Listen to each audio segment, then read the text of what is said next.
Okay, this is number 7. This is a calculator problem. So you can see here we have our calculator.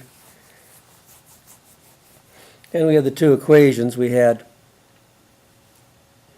y equals 1 minus x squared. So I'll just put this in.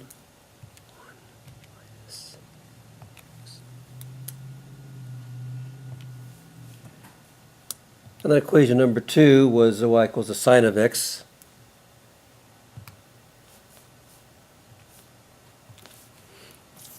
If we graph these,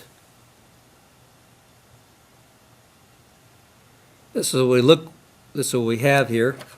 It looks like we want our area from here to here.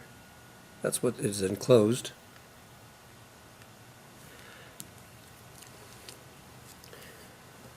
So it looks like we've got our top curve first and our bottom curve, so that'll be easy. That's y1. If we go back and look at this, this is my top curve, my inverted parabola, and this is my sine of x. Okay, so I guess it's my top curve, bottom curve, so that'd be y1 minus y2. I just need to find the points of intersection. So I go to second calculate, go down to 5 intersect, and we'll go over and try to find the left end point first. I'll call that A. There's my first curve, enter. And then there's my second curve, enter. And I don't want to guess, so there's my intersection. Okay, that's negative 1.409624, etc.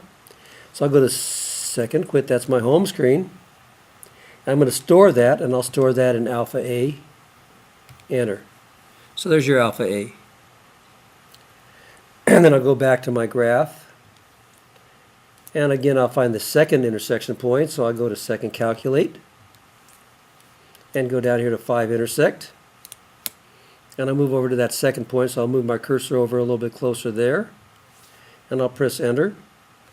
And then my second curve's already set up, so I press enter. Yes. And there's my x value there, which is 0.63, etc. So I'll go back to the home screen. And I'll press store, and I'll put that alpha B, enter. Okay, so I got my graphs. I got my y1, y2. Again, that's my top curve. So again, y1 is your top curve. y2 is your bottom curve. So I'll just go math 9. And I'll go var y vars.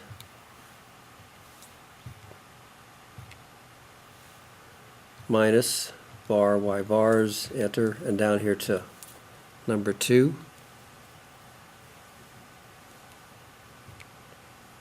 Comma, x, comma, alpha A, comma, alpha B, parentheses, enter. And there's your area. Now I drew a sketch, but basically you saw the sketch on the calculator, so it's all pretty easy to do. Hope that makes sense.